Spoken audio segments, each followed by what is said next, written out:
Welcome sa Sitio Pariahan, Taliktip. Halos lamunin na ng dagat Ang binansagang a community sent to extinction by climate. Ang dating masiglang bayan, ngayon mistulang palamuti na lang ang mga bahay sa gitna ng karagatan.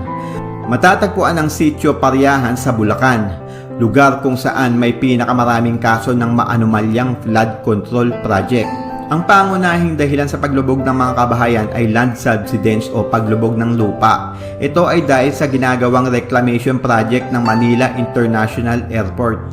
Base sa audit reports ng COA, doble-doble ang claim ng accomplishment sa First District ng Bulacan. Ang Bulacan ay may 668 flood control projects mula July 2022 hanggang May 2025. Ang kabuuang pondo, 44 billion pesos. Grabe, ang kakapal talaga ng muka. Nang i-audit ang mga nasabing project, puro non-existent o ghost project.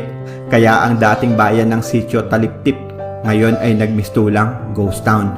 May ulat noong 2020 na 7 pamilya na lang ang natirang naninirahan sa lumubog na bayan.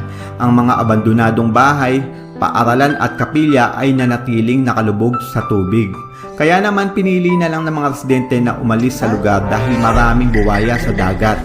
Ang Sitio Pariahan, Taliktip ay nagsisilbing paalala ng isang komunidad na unti-unti nang binabawi ng kalikasan.